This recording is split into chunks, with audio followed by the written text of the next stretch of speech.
Hello, everyone, and welcome back to Bankroll Burners, the podcast for poker players who can't stop getting it in bad. I'm Mike, And I'm Josh. and we are here as always to bring you some badly played poker hands, to discuss them, to dissect them, to learn from one another, and to, at the end of the day, not get any better at the game of No Limit Texas Hold'em. Sounds good to me. Well. Speaking of which, I did this week. I did decide to play a 1-3 session rather than sort of the 2-5 I've been playing. Just didn't want to deal with the reggie table, and let me tell you, the table I played at was just fantastic. I had a great night. I think I actually wound up with a small loss, but the table was just fantastic. I had a guy berate me, but in a joking, in a way that he obviously was not trying to berate me, but he basically said, "Wow, so you'll raise 20 with aces, but 25 with ace king." Where basically I raised to 20 over some limps and no straddle at one point, and I happened to have aces. And then I raised to 25 over a limp in a straddled pot, and this guy, jokingly observed, "Wow, why'd you raise," and the same player had said when I had aces, he was like, "Oh, I didn't put you on aces because you only made it 20 pre-flop." So it was a great table. Well, I'm glad that you're back at the stakes where we belong. It is just much more fun, It's everyone's just kind of. It does depend. A good 2-5 table can definitely feel really nice as well, and there are obviously a lot of low stakes tables where there are a lot of really shit regs. But thankfully I did not encounter that, and there are so many tables that I think I probably could have hopped around if need be to try and find something a little more enjoyable, and that's kind of my plan going forward.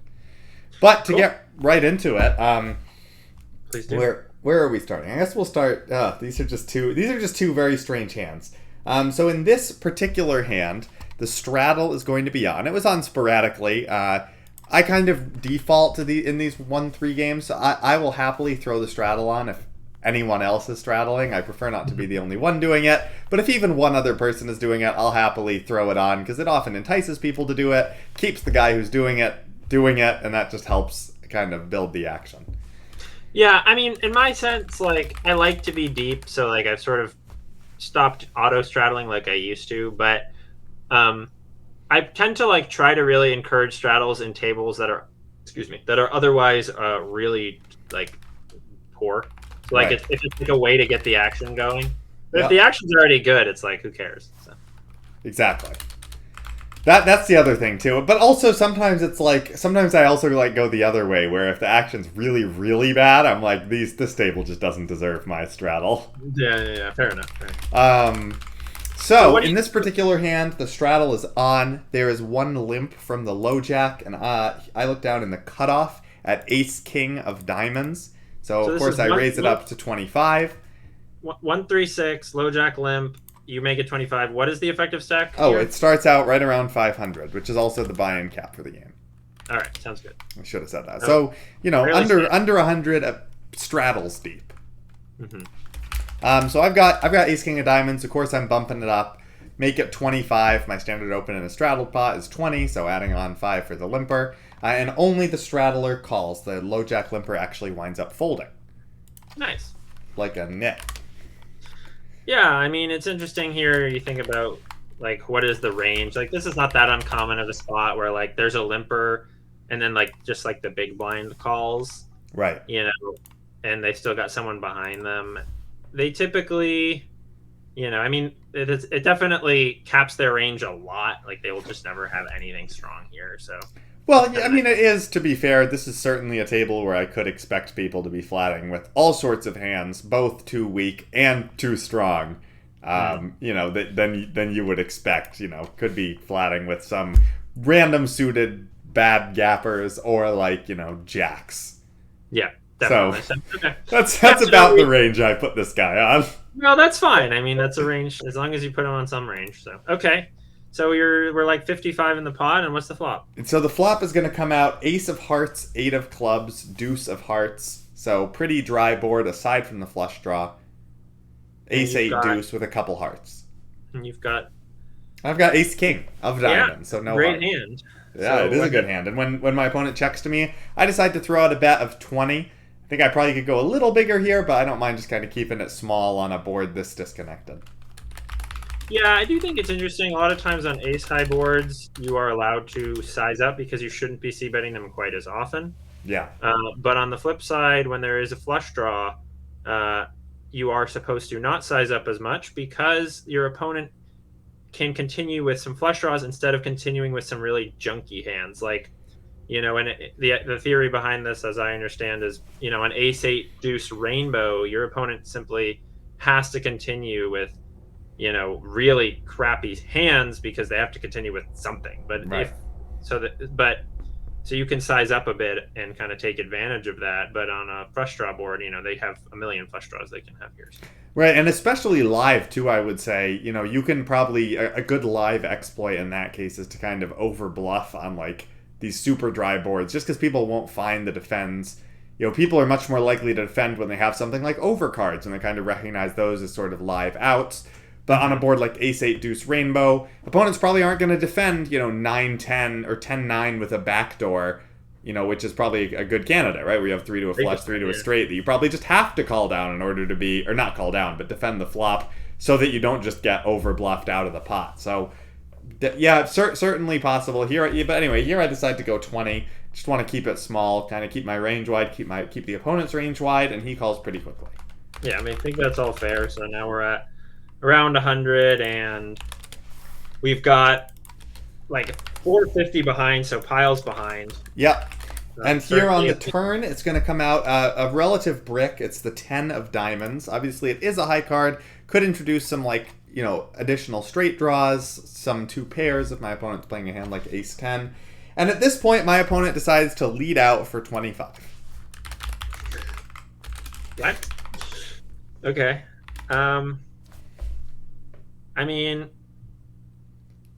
I pretty much want to get stacks in here, so I'm just trying to think, how do we size to accomplish that?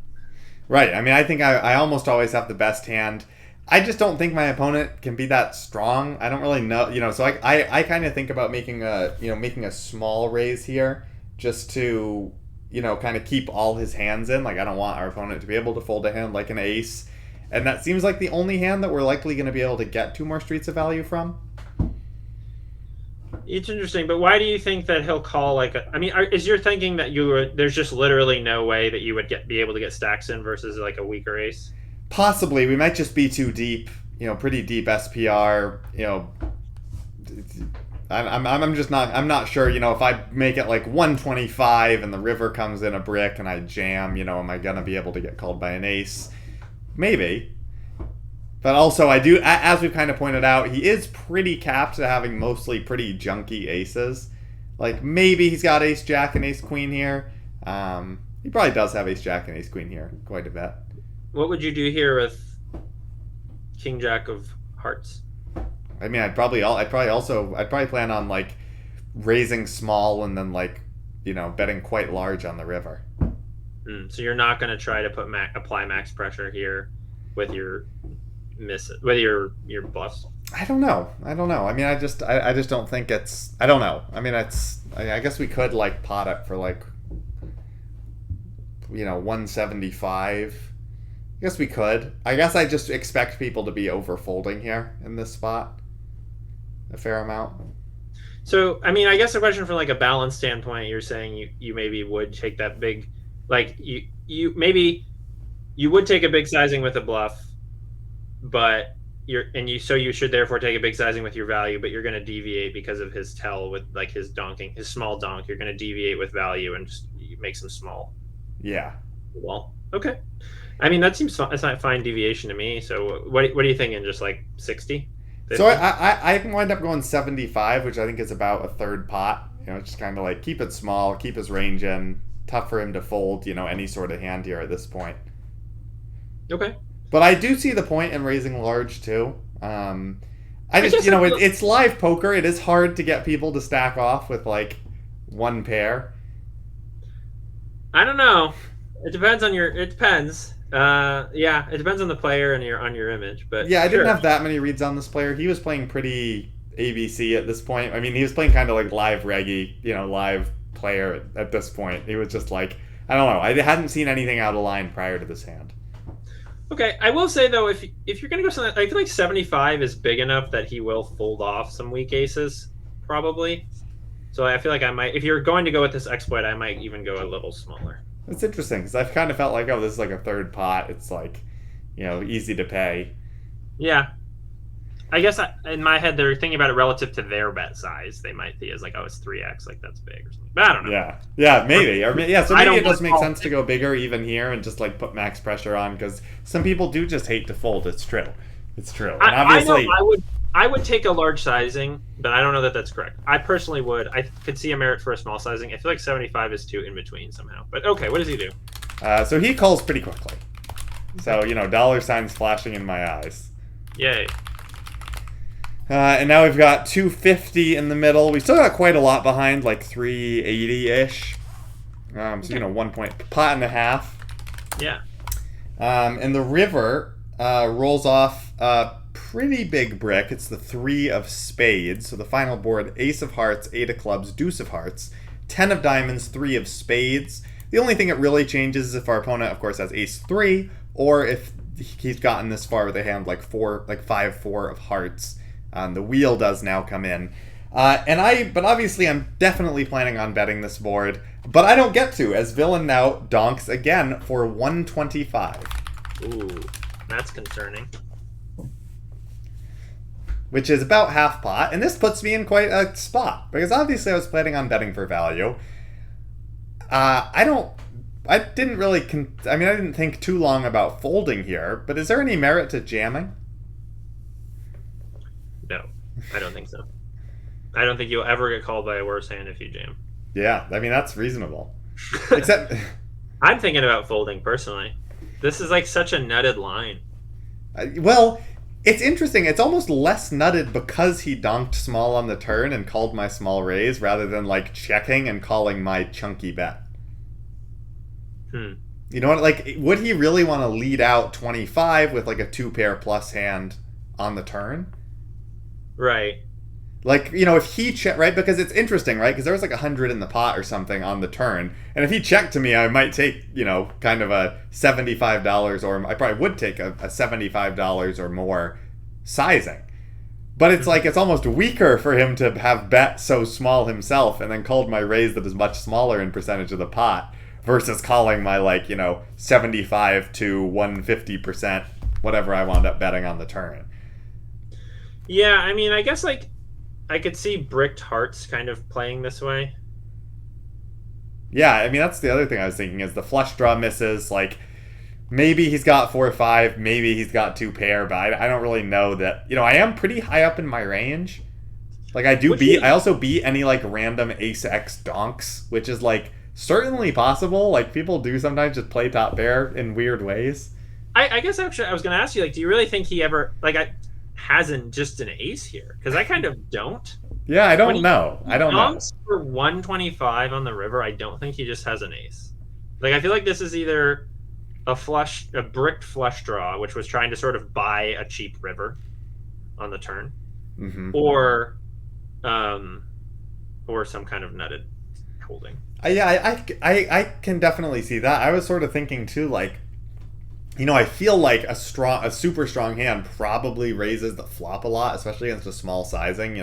One thing that I would say live players are pretty good at, even ones, who aren't necessarily studying or whatever, very good at attacking. Many live players often perceive small sizing as weakness versus as being board related.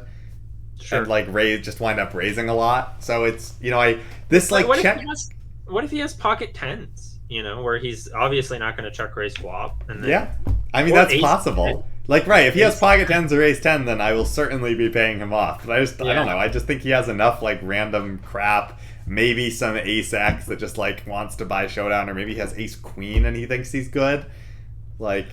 Yeah, I mean, I don't know. I don't think he has. I really am skeptical that he has ace X here. Maybe I'll eat my words, but I'm skeptical he has ace X. I do think that we probably are getting a reasonable price to call off here. We're getting 3-1. It's does he have bricked hearts here 1 out of 4 times? Probably, yeah. So I think we can just call. I really don't think raising has any merit. And also, obviously, we do have a lot of ace X with a heart, ace king, ace queen with a king or queen, or ace jack even with that card of hearts. So and those we can, if we wanted to sort of do some sort of range analysis, that kind of puts us a little bit higher in our range because we don't have that suit. Right, of course, not having a heart decreases the chance of our opponent, or increases the chances rather that our opponent is holding 2 hearts and has bricked his flush draw. So okay, yeah, I think just calling is fine. What did you do? I just called. Yeah, I mean, I was probably closer to raising than folding, to be honest, but I didn't do. I think that just calling is like always just what we have to do here with this hand. Yeah, I think raising would be fairly punty because I think his line is pretty polarized. Well, he says, oh man, you must have an ace. I didn't think you had an ace, and flashes me a deuce as he mucks his hand. Okay. So I was like, all right, like I don't know. I just thought it was a weird line from him that I was totally not sure whether I did, took the right play on. So. Well, yeah, you weren't getting more if you raised. So. No, I mean, yeah. He was trying to blow you off something, I guess. So. Yeah, I mean, maybe he thinks maybe like my raise just looked bluffy to him, or he thought I had some like weird medium pair and a flush draw, or pocket pair between the aces and tens that he just decided to go for it. Which, more power to him. I wish more live low stakes players played like that. Yeah. Well, well played by you. Honestly, I can't really fault you for any spot there. Well, you can. I can't. I don't know. I think you played it fine. So, yeah, a rarity on the Bankroll Burners podcast. But let's go. Correctly bluff catching without having to say the words "I'm blocking aces." Without, yeah. Yeah. Okay. Well, let's move it along then. What you got for us? So, I've got an interesting hand from today's session of 2-2, where I'm 400 effective here with the main villain, so reasonably deep. And it folds all the way to me in this hand. I'm sitting in the hijack. So sorry, how deep are we? We're 400 effective. Thanks. I don't know how I missed that, but all right. So folds to you in the hijack. Yep.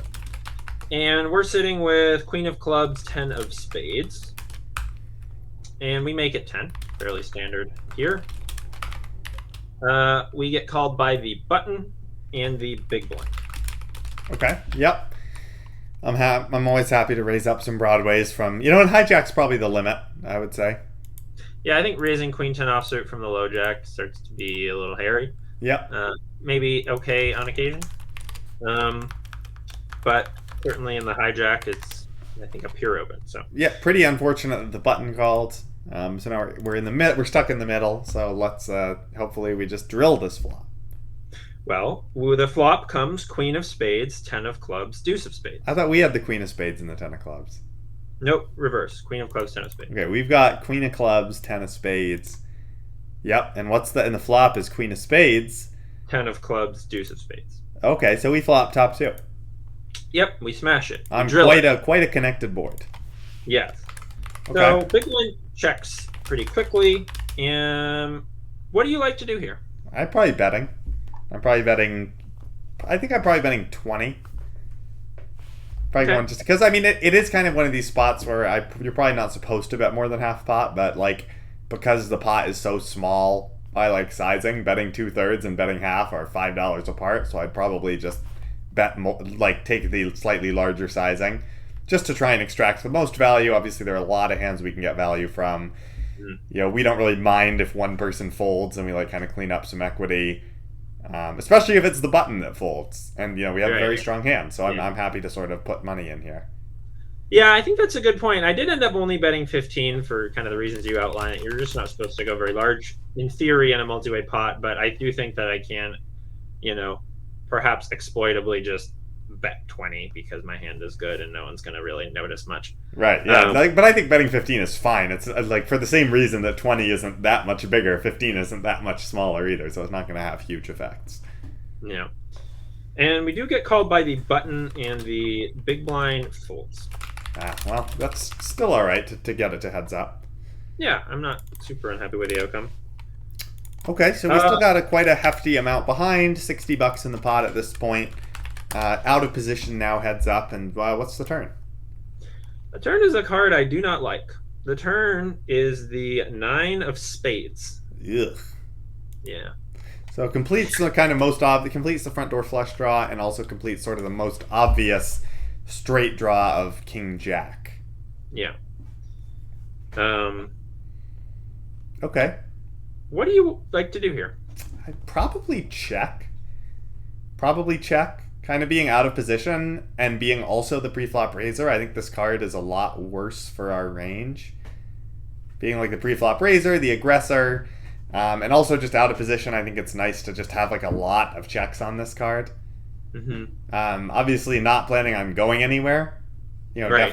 Probably planning on like check calling with this particular hand, just because it is like, our opponent not easily, but they can start betting worse for value at this point also. Like our opponent might go bet with like 10-9 or Queen-9, and obviously we're ahead of some of those hands, but I'm kind of happy to check, disguise the strength of our hand a little bit, and also just play to our range a little bit more. Yeah, this is probably like this could be a range check. I mean, what would we even want to bet here? I mean, we obviously have some check raises here, like pocket queens, king jack ourselves, Some like medium spades. Yep, spades, absolutely. Is our hand a check raise versus like if like would you check raise our hand? I don't know. I might just check call just because I feel like our hand has been pretty severely downgraded in terms of sort of relative value. Mm-hmm. Yeah, I think that's fair. My thought in game was I don't want to check raise because we are out of position and relatively deep. Yeah. So it's not the best idea to be bloating the pot. Yeah, I don't want to play for 200 big blinds with like with two pair on a board that's got a pretty credible straights and flushes. Yeah, and sets. Yeah. I mean, I probably doesn't have pocket nines, but he could. Anyway, yeah, I'd agree. Check. So you check? I check. Okay, nice. And I think betting here is probably okay too. If we have hands to bet, I mean, maybe we want to bet this hand, but I don't know. I agree with you. It might just be a range check. Being out of position sucks, man. Being out of position sucks. So we go ahead and check, and the button bets 25, so just a titch under half pot. Okay. And I guess for the reasons we discussed, this is just a call, even though he's taking kind of a smaller sizing. Yeah, it's weird, because like the thing is, like on super wet boards like this, sometimes people take smaller sizings, and like sometimes even as sort of the pre-flop aggressor, when you like make your hand, like when you hit your draw on the turn, like you can size down a bit just because it is such a nut changing card, and you kind of want to keep your opponent in, and not size down like super. I mean, I wouldn't say below half pot, but rather than like over betting on a dry turn card. Yeah, absolutely. I mean, I do think, in hindsight, him taking this smaller sizing, I do think could be indicative that his hand is not that strong. Yeah. I think there is maybe a sizing tell here because most players, some players will check here with an extremely strong hand, like that's certainly possible. But most players who show up here with a flush, a straight, which he can have plenty of, I think would take a larger sizing. Sure. So is there a world here? I mean, so if we could check raise, maybe to extract some value from a queen. But, man, that makes rivers so awkward to play, though. Yes, it does. I mean, yeah, maybe if we sort of like check raise small and plan on like checking a lot on rivers. Like check to check fold where we win if it goes check kind of thing. Yeah, or check evaluate, right? Where if he like bets super small again, maybe we call. Yeah, sure. So I could be convinced that's the case. I was kind of thinking, we'd want to just check call down if our opponent starts taking a larger sizing. But yeah, it's weird. For this smaller sizing, you could probably do some check raising. Yeah, it's definitely interesting. I don't know.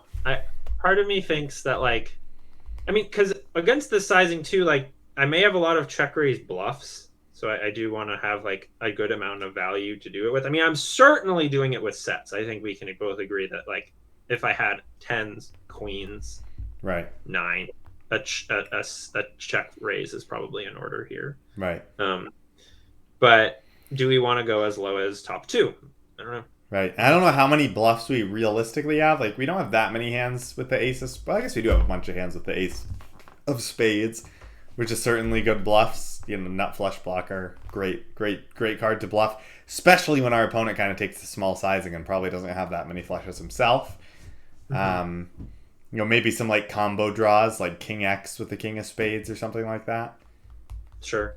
Yeah, and maybe I don't have as many bluffs as I think, though. You make a good point. Just with the way the spades are organized, I may not have actually as many bluffs as one might think. Yeah, and I don't know how many like airball bluffs we necessarily need to have in a case like this. Yeah. So, okay. Right. So I could see a small check raise as sort of an exploit just against the small sizing. And obviously also, if we take kind of a smaller sizing here, then we can have a lot more value hands. Yeah. Relatively. So maybe that's a possibility. Yeah. Yeah, but I think so. I think though ultimately, like, I think check calling is probably the standard play. Yeah. Given our range, I think there's maybe an exploitative check raise in here because of the small sizing. Sure, I think that definitely is possible. So, but okay. I mean, I'm not unhappy with my decision at the end. And it sounds like you decide to call. Okay. Yeah. Is that right? Exactly. I just call. No, don't say okay. I have no idea. This is live, people. I've never heard this hand before. Yeah. So I do just check call, and I can't. I think it's okay based on our discussion here. I think it can't be that bad. So. Yes, and again, kind of to your point too, as I think about this board, I just think there's so many like gross cards on the river that we don't want to see, and then if we check raise, we've just like bloated the pot out of position, and when there really are not that many rivers that we're going to be super comfortable with. Well, the river is one that we would be super comfortable with. It is the 5 of clubs, which is a complete brick. 5 of clubs is a complete brick. Yes, it is. Unless our opponent's pulling a sick airball bluff with pocket 5s. That's right, yes. Unless that is happening. So, what do you think about leading here? I think it's fine. I think leading here makes a lot of sense. I think this is a quintessential sort of block bet. And it's because your opponent definitely might check back worse. Opponent can definitely call with worse, and it's kind of one of these things where you kind of take. I think you have to take kind of a small sizing, and you have to just check. You have to check fold, and you just have to fold. You mean? Bet fold. But you have to bet fold. But I think the idea, I guess I haven't studied that much on block betting, but I think the idea is basically if we bet and get called and win, that hand likely would have checked back, so we just made an extra however much our block bet is. Yes, I think that's right. So, yeah, it's interesting because, I do think that this, if we block here, this is like a block fold. I think if we get raised, we probably are, we could be getting bluffed, but more likely we're just not good. Yeah. I don't know. Do you think that's right? Yeah, I do think that's right. I think that's kind of the, and I think there is a way to balance block bets where maybe you block, maybe that just means you have to take a block sizing sometimes with flushes here, like a nut flush that you decided to check call turn with. And, now you're that just means if you want to play balanced and also block, then you have to just kind of mix in some blocking with very strong hands to check raise or check call, or to bet raise or bet call with rather. Yeah, right. Which is hard to balance. It is hard. And sometimes you're damn, I could have made so much more, because then he just calls and you get owned. Yeah, exactly. Yeah. But, no, I think blocking is reasonable here. I think it can be part of a balanced strategy and also maybe more of an exploitative strategy where, based on his sort of sizing tell on the turn, he's very likely to check back this river. Yeah, well, I think that's the key here is also just, yes, we can do it in a balanced way, but against most live opponents, they're just, when they kind of take this line, they're not going to have enough raised bluffs on the river, so you can much more comfortably fold. And also, you will just get called a lot.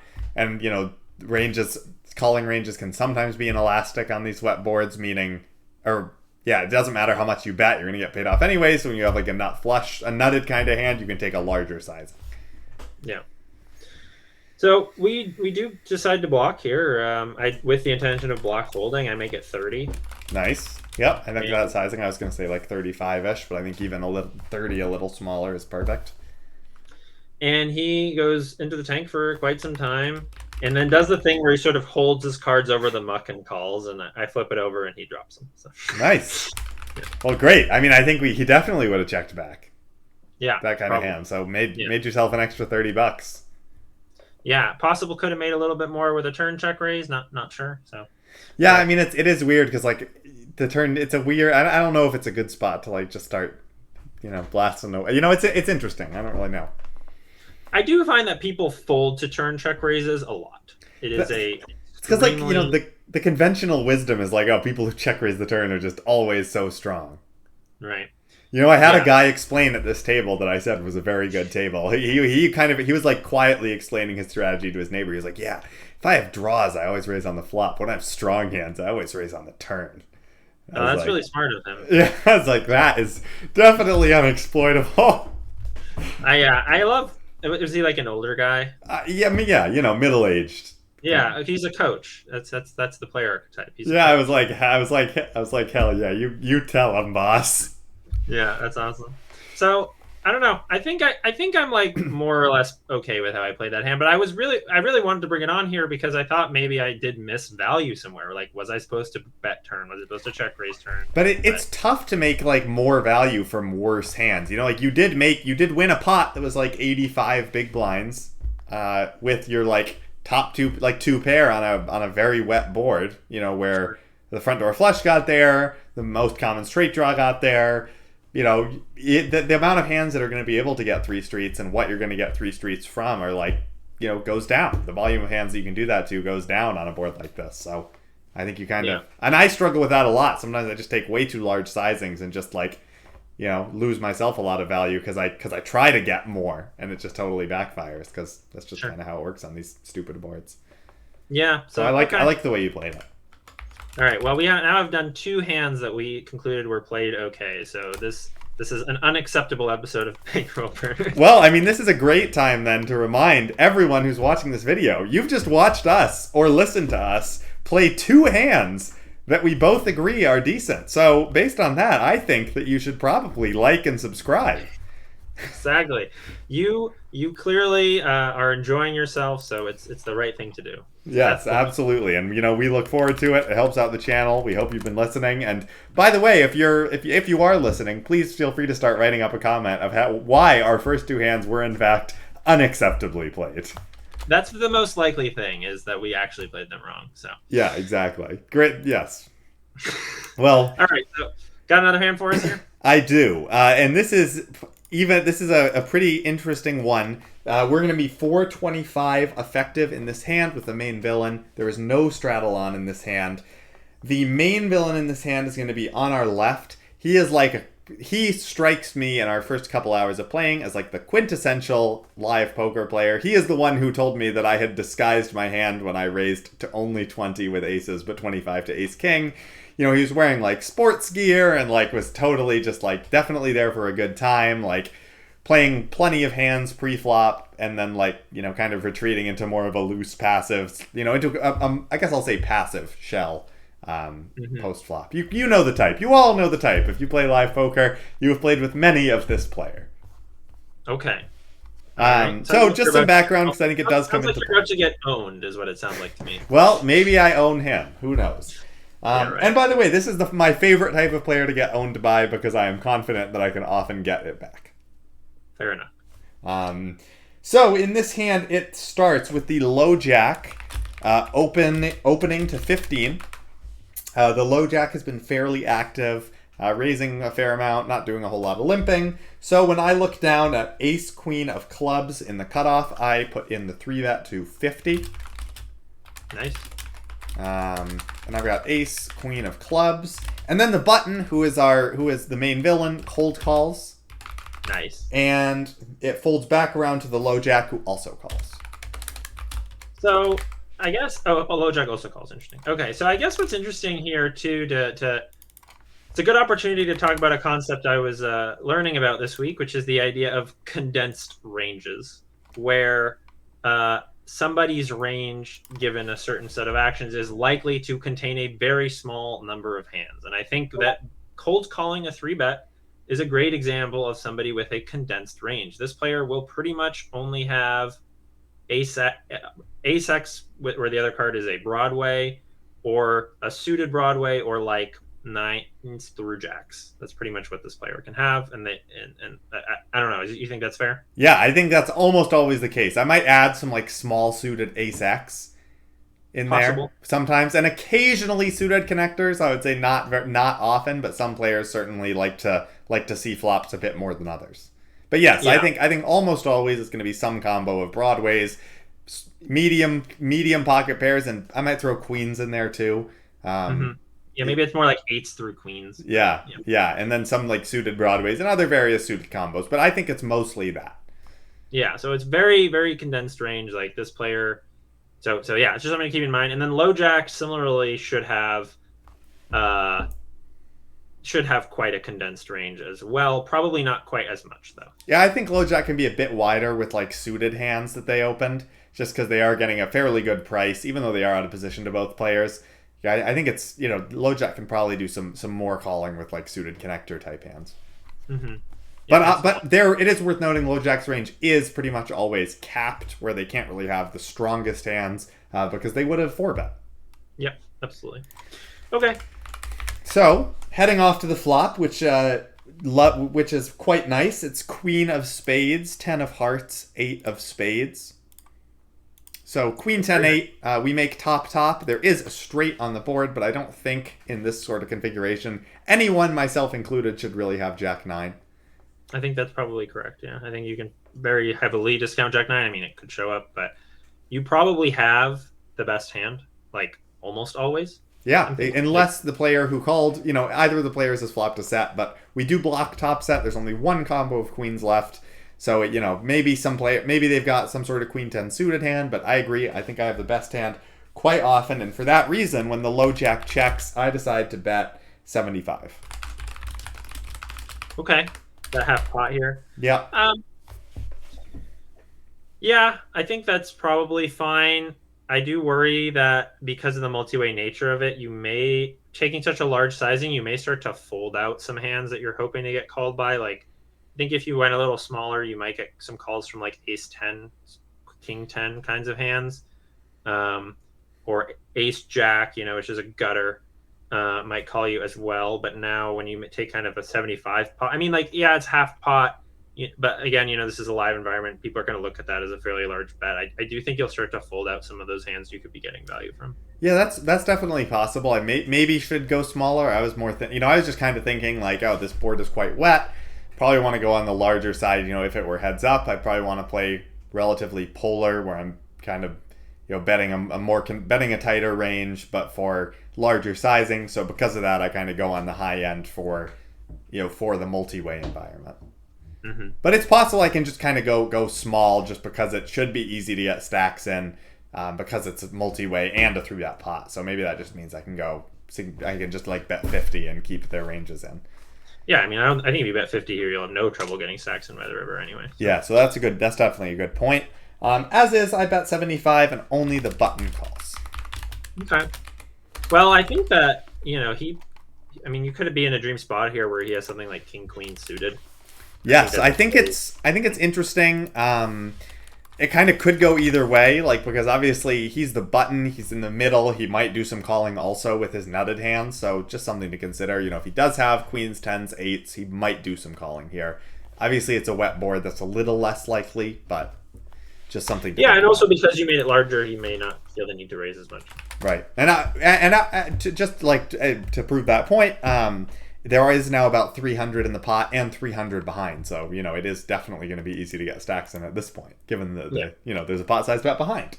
But the turn, now comes a card that I'm not super excited to see, which is the 7 of Spades.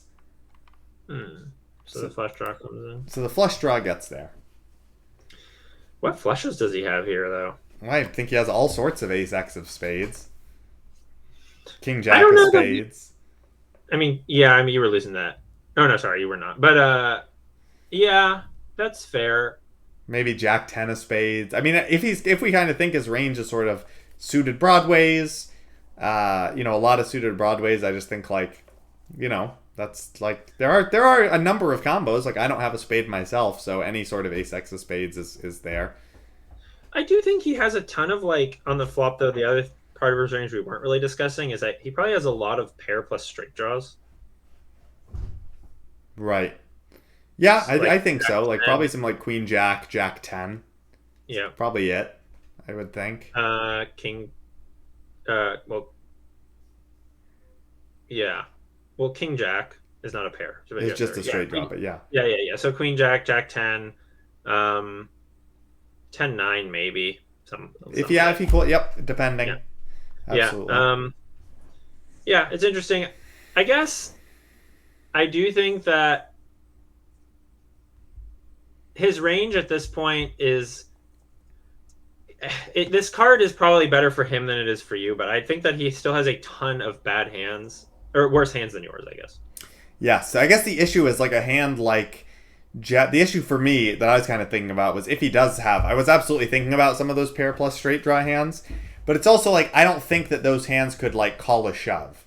Right, that's also very true. Like maybe Queen Jack specifically could, but like Jack 10, 10-9 possibly, but especially because the front door flush gets there, I think those hands are going to be folded a lot.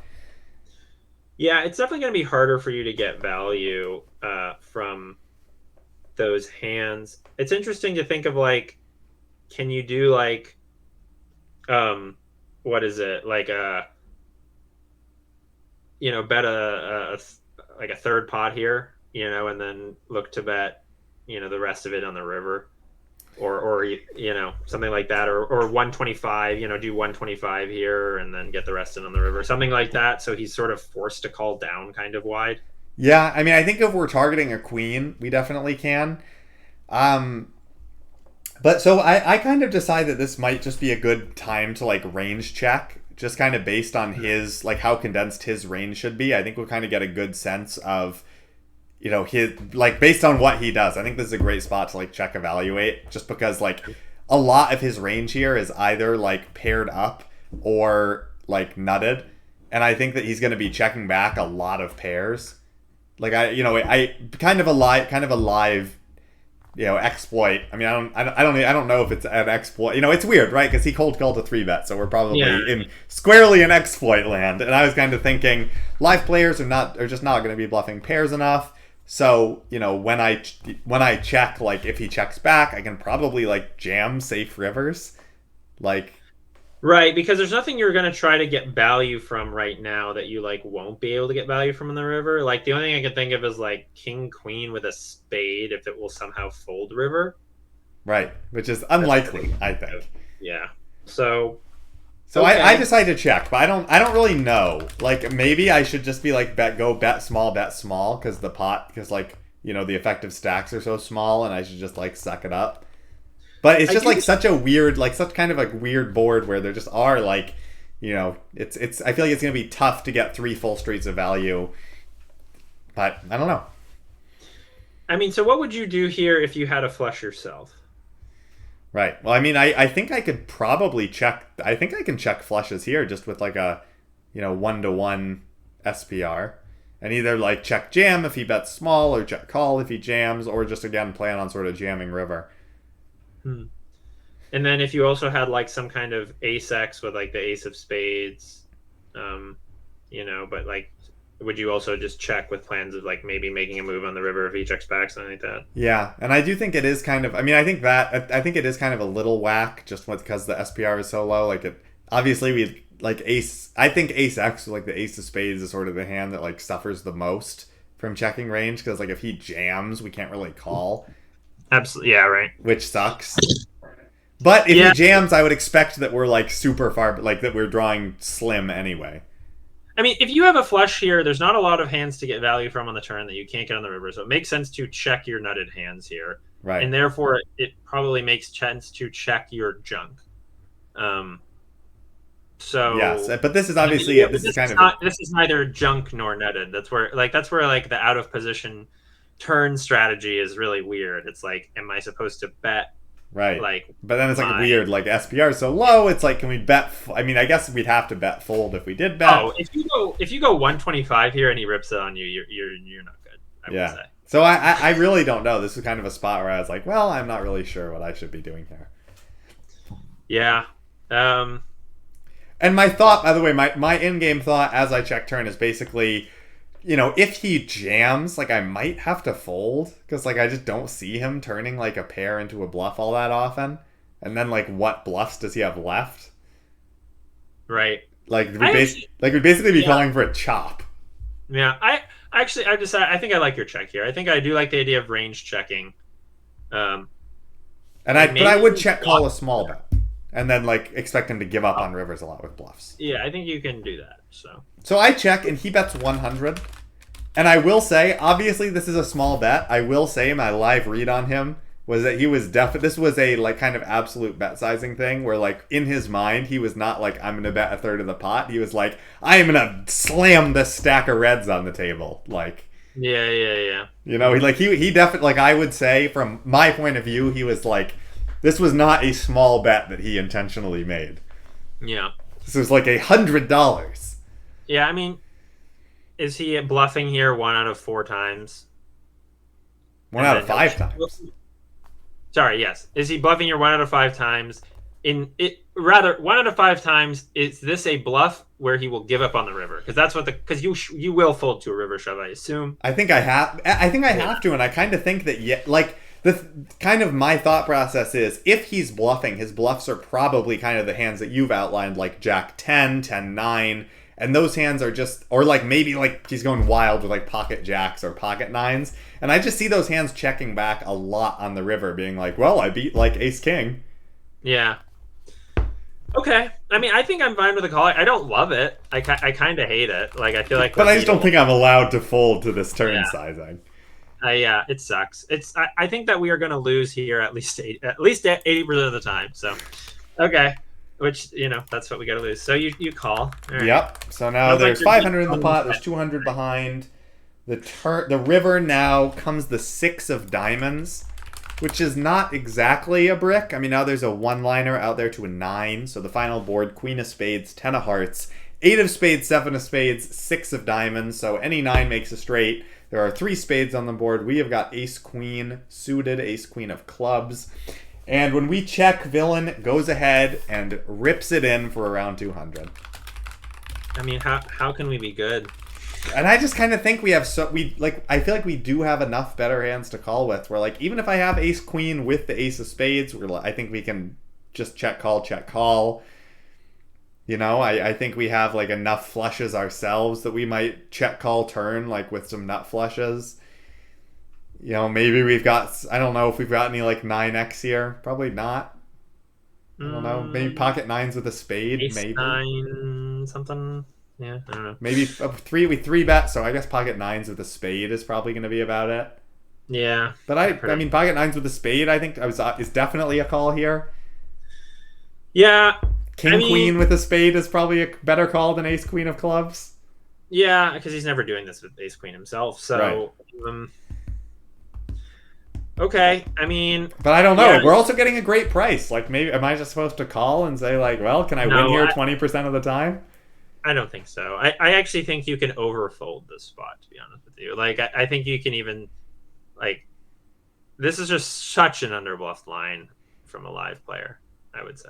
Yeah. Well, I do fold. I basically decide, you know, I just have tons of hands here with spades. Like aces, kings, ace, queen, king, queen, like... Plenty of hands here that can call. I fold, and he immediately gets this look on his face like, oh, he's totally full of it.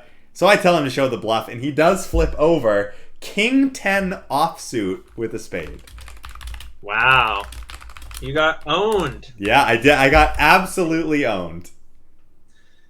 All right. Well, so I was like, wow, heck, you know, great.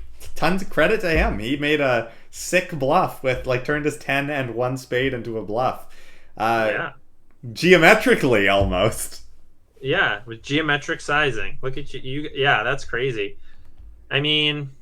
So it's like, yeah, I don't really feel bad about it. Like, obviously, if I didn't really have a chance to play more against him and, like, pick off more of these random bluffs. But, you know, I always think, you know, it's always funny to me when I'm, like, reading discussions online or, like, you know, YouTube comments or whatever where people are like, live players never bluff. And I'm like, no, live players just don't always bluff sensibly. Mm-hmm. You know, like this to me is a hand where Villain probably said, I'm gonna bluff this kid. Mm-hmm. You know, maybe as early as his cold call pre-flop, he was like, I can't wait to bluff the shoes off this kid. You know, you know what I mean? Like he just decided, I don't care what happens, I'm putting my stack in the middle, which is awesome. And it's a great, those type of live players are just almost always so good for the game. Yeah. Yeah, absolutely. I agree. And man, I don't think there's anything we can do there. I mean, even against a GTO bot, I think you've got to fold. So Yeah. Um, So yeah, I mean, really well played, DM. It's like it's a cool little hand. Nice. Well, I guess I can take us home here. Hopefully, you have a hand that you played inexcusably poorly. Well, I'm just kidding. You know, it's this hand is an interesting one. I dwelled on it a lot. You can tell me whether it's just inexcusably poor or excusably poor. So sounds good. So it's very late. It's about 3 a.m. We're playing like 5-handed. And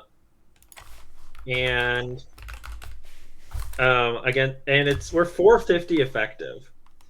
And this is a 2-2-4. So straddle is on. I'm in the straddle. Okay. I shouldn't be in this game. There's like one player with chips in front, with like a decent stack in front of him, but I'm in this game for some reason. So, and I have 10-7 of hearts in the straddle. Oh boy. Oh boy. So, so we're a little over 100 straddles effective here. Right. And the straddle have been on a lot, so you can think about it as like 100. It's 3 a.m. I'd expect that. Yeah. So the cutoff, who is first to act, folds. The button, who is playing some ABC Pokerino, goes to 15, folds back to us, and we call. Sure. It's fine. Yeah. The flop is the queen of diamonds, the 9 of spades, and the 8 of hearts. Flop is queen of diamonds, 9 of spades, 8 of hearts. So it's pretty good. We flop an open ender with a backdoor. Yeah, I thought it was all right. Yeah. Of course, if a jack comes, we will not have the nuts straight. And it'll be a one-liner, so it'll be pretty difficult to get paid. Yeah. Or not necessarily pretty difficult, but more difficult. Yeah. Than if a 6 comes, for example. Yes. Yeah. So 6 would be a much better card than a jack. So, do we have any leads here? Maybe. This is a board we can probably lead sometimes, but it's quite interesting. Like, I feel like when I play live poker, this is kind of an aside, but also kind of not an aside. I feel like the concept that has finally gotten through to, like, all live players is c-betting. Mm-hmm. And they just always c-bet. You know what Right. like, there are so few checkbacks from pre-flop aggressors. It's like people have learned, it's kind of like pot odds. You know, I think we commented in an early episode of this podcast that live players understand pot odds and then apply them inexcusably poorly.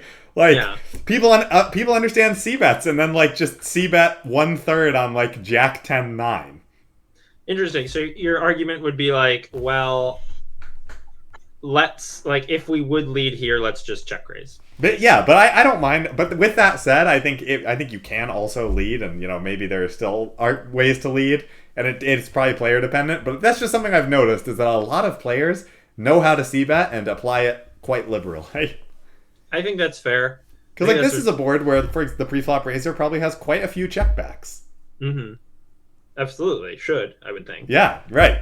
Absolutely should. But this is also a board where many live players would happily like triple barrel bluff with ace king. So if we check here, are you check raising? I think so. This seems like one of our better bluffs.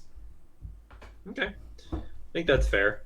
I don't lead here. I was just kind of curious what your thoughts on that were. I could go either way. I mean, if we want to have a leading range, I think this hand fits pretty nicely. You know what? Okay. Well, we check and he checks back. He checks back. And that's fine too. Eating your words, Josh. Yeah, I mean it is player dependent, and I'm sure it's location dependent too. Maybe it's just us learned folk in Boston. Yeah. And not you backwoods Florida. Oh my hicks. God! Get out of here. Jeez. No, he does check back. So, and this player, like I said, had been playing quite ABC. So,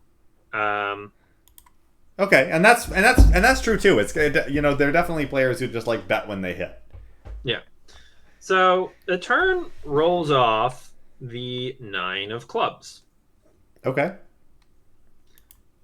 What do you think we should do? I mean, I could probably go either way here. I think if he checked back flop, he's probably got a pretty weak hand, so we can probably just bluff him up, start bluffing and bluff him off it. But also, I think he probably has some nines and some eights in his check back range. It's not necessarily a scenario where the nine pairing is significantly better for us. Interesting. We probably do have slightly more nines in our range, but I think a big part, I know like there's a lot of opportunities to sort of lead turns when the middle card pairs, but I think that's specific to like when we check and sort of defend again against a c-bet, because players are less likely to c-bet with sort of the middle pair type hands. But I don't mind leading anyway, because like if this player is ABC, like he should just have a ton of misses that he's gonna fold by the river. Yeah, so if you were gonna bet here, like what kind of sizing would you take? I'd probably go pretty big. Probably about like 25. Yeah, I mean, I decided to go big here. I was in agreement. I bet 30. I bet pot. Yeah, I think that's because like the thing is like this guy might a lot of players would probably see bet hands like King Jack, King 10, like all these sort of guttery hands. But maybe this player just doesn't want to bet doesn't bet those just because they're playing a little bit more straightforward, betting more when they hit. Yeah, and which against maybe those sorts of strategies, maybe a smaller bet is actually more efficient because sure. But I guess my thought too was like maybe he can get with a larger bet. Like maybe he's only betting like his queens, so I could maybe fold out like jacks with a large bet or something like that. Yeah, but you make an interesting point because I think against sort of any of that range, kind of going small on turn, big on river is probably going to get those hands to fold by then. Interesting. So if we're setting up a double barrel here, yeah. If we're setting up a double barrel anyway, because and then maybe he doesn't fold a hand like King Jack to like 15 here, but he has to on the river. If we bet large and he doesn't improve. So I don't know. Maybe there's an argument to just kind of go small into big, but I don't know. Yeah, I mean when he checks back, he should be fairly weak. So why bet large? I mean, honestly, the more I think about it, the more I think that betting large doesn't make sense. So, and I think that, which wasn't even like originally one of my criticisms of how I played this hand. So now it's just like, could it, I guess this is an excuse. I mean, it's a minor thing, but you never know how sizings on one street are gonna just like cascade out of control. Yeah, so I think I should have bet like 15 here, probably. I mean, 10. Because I think we can do that with a lot of our like Queen X also, and like definitely only 9X, just kind of bet small, make sure we keep all his hands in, and then bet big on river to like put all his like weak queens or pairs below that in a pretty tough spot. Yeah, so I think this was a sort of a butchered street, but the opponent goes into the tank for a while on this bet and eventually lands on a call. Okay. Could mean like anything. Yeah, I try not to put too much credence into check calls, because into tank calls rather, because it like could mean they're thinking about raising or folding. Yeah, absolutely. Or Hollywooding. Yeah, also possible. Okay, so there's piles and piles behind. There's 90 in the pot, and how's the river looking? The river is a brick. It's the 5 of clubs. Okay. Well, I think I just want to bet here. Okay. We can reasonably rep 6-7 as well as 10 Jack with our particular hand. Because both those hands are straights now on Queen 9-8, 9-5. And I just think we're gonna put a lot of his hands in a pretty tough spot. So I might even take a bigger sizing here, like maybe pot again. Would you consider overbetting? I don't know, because I don't know. Like, I feel like on a paired board, the overbet should be more tied to like the boat type hands. Well, who has more boats here? I guess has played. Who do you think? Probably you. I mean, what are the boats? Like we've got like 9-8, 9-8, Queen 9, pocket eights, pocket queens. Queen. I guess he could have pocket. I guess villain has more pocket queens. Yep, sure. Like villain can credibly have pocket queens from his line, but wouldn't think he has a lot of 9-8 or pocket eights. Or Queen 9. Or Queen 9. Those all seem like hands that should fast play the flop. Yeah, so I kind of think I have more boats here. But we don't have any... Like, I feel like if we're trying to rep boats, we might want, like, blockers. Like a boat blocker, like 10-8. Yeah. Mm-hmm. So, yeah. Maybe, like, we have a overbet size. We do have an overbet sizing on this river, but it is not with our holding. Like, right. we have two sizes here, which is, like, a smaller size, which is probably like 2/3. Although we are out of position, so it could be we could do like a block. sizing as And well. it's weird. Maybe, I don't know, do you think we could overbet with like trips? Or do you think trips would want to bet? Like, what do you think trips would want to do here? Yeah, that's an interesting question.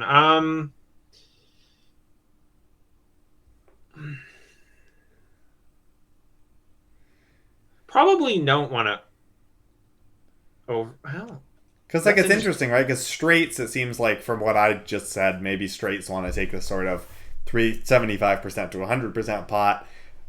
Boats want to overbet, but like trips are weaker than straights, but trips also block a lot of our opponent's boats, and you'd think our opponent probably, I guess our opponent could have 10 jack sometimes. Like sometimes people just freeze up when they flop the nuts, you know? Yeah, it probably doesn't make a ton of sense to overbet with trips. So we probably do want to take a chunkier sizing with our straight. We probably don't want to have a blocker size here. Yeah. We probably have a like a 2/3 to 3/4 type of size, which we take with our trips, with our straights. And then we have a overbet sizing, which we take with our boats. Right. We probably don't have a block sizing on this river, is what I'm getting. Yeah, I guess one thing I'm thinking of is it does feel like it's tough. I don't know if we have enough boat blockers that want to bluff. But I guess that we don't have that many boats either. I'm just thinking, like maybe we do need to put some like straight blocker hands into the overbet sizing, because like how much 8x do we have? Because that's pretty much it, right? Like 8x is really the only boat block. Like we don't want to bluff Queen X here. No, for sure. Right? I mean, so that means our only... So are we checking Queen X mostly? Probably.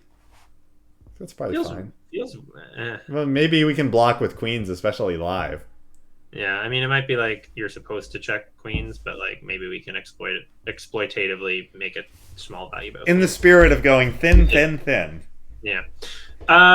Okay, but yeah, it's interesting. The idea is like, okay, do we need to have some overbet straight? And like, what would those hands be though? Like, I actually don't think it's probably not 10-7 though. Sure, quite possibly. It's probably like, I don't know, King 10 probably is better. Why do you say that? Because we're blocking like King Queen. I guess too, because 10-7 has blockers to both straights, so it makes sense to take more straighty sizing. I don't know. That seems like it's just words. Yeah, it's just saying words.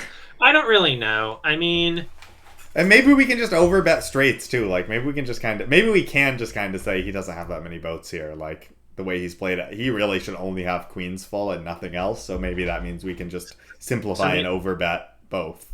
Yeah, overbet straights and boats and take a block, and then we do have maybe a block sizing with a queen, and then I don't know what we do with a 9. Maybe also a block sizing with a 9. Yeah, maybe. All right. Well, so I don't know. It's kind of interesting. I could kind of see either. I don't really. This is more of the bankroll burners analysis the people crave. We were just like, I don't know. Yeah, I do think that I can't be doing it with all my bricked straight draws though. I mean, like we have so many. We have King Jack, 10-7. Yeah, we have like Jack X, Ace 10. Yeah. Like Ace Jack. Like we have so many bricked straight draws. Like, we definitely don't want to do this with all of them. So we probably want to do it with the ones that at least block like his strong queens and his 9. So that would be like Ace Jack and King Jack. Because he probably won't fold a 9. So like we probably want to block hit some 9. So like we have an Ace Jack, we block Ace 9. I don't know. Yeah, I don't know either. Because 10-7 also at least we have a 10 and a 7. I don't even know if that's good. I don't know. I think it's probably bad because we're blocking his brick draws. If I had to guess. Yeah, but he also can have some like 6-7 and Jack 10. You're right. So right. Yeah. So I think I'm probably okay with just like bombing here and just like having a lot of bombs because of how weak our opponent played this hand, and just say like, oh, you're gonna slow play Jack 10, like okay, like 150, like have fun. Yeah, I do think that like us taking this turn size, like the large turn sizing, and him calling does make his range seem a little less weak though. Right. I don't know. I think a smaller turn sizing was definitely important. I think it's may have been like sort of my critical error in this hand. But anyway, I did decide to take an overbet sizing. Not a huge overbet. I just went 100. I definitely could have gone bigger, and I should have gone bigger. I don't know why I only bet 100. Probably because it was 3 a.m. Yeah, one chip. Yeah. Or one stack. Easy. Exactly. I was like, You are a villain from the last hand. Yeah, exactly. You're like, I get to slide a stack out. Heck yeah. Anyway, villain does the like sort of like hemming and hawing thing. Oh Where he's boy. like, Sounds like I he's don't gonna know. jam. And then he makes it 200. Okay. So obviously we snap mug. Okay. And he rolls over. He rolls over pocket queens. All right. Well, I mean that's fine. Like, Yeah. I do kind of thinking about it. Like, I am kind of okay with just betting big with a lot of hands because like he will sometimes have pocket queens here, and he will sometimes have Jack 10 here, and he will very occasionally, and he will probably also sometimes have 6-7. But like when we overbet, like 6-7 is definitely in a crappy spot. Jack 10 is in a moderately crappy spot, and pocket queens is obvious. Like whatever, we run into pocket queens, like so be Oh it. yeah, I'm not upset about that. Like it is what it is. So I'm probably if we make like a real overbet here, I'm probably okay with that. You know, like a 133 or 150% pot Yeah, bet. for sure. Like I actually think that, but the problem is like we go back to this turn sizing, and I think this is why it's such a mistake because if I bet small on turn, he shows up here with so many more hands that are vulnerable to this overbet. Yeah, yeah. So maybe we may bet small and then we just really jam. Like we don't jam, but we like smoke him. You know. Yeah, we could jam. It's possible. Yeah. I don't know. Maybe. That'd be Maybe pretty sick. we would definitely need to actually figure out what hands we want to jam with.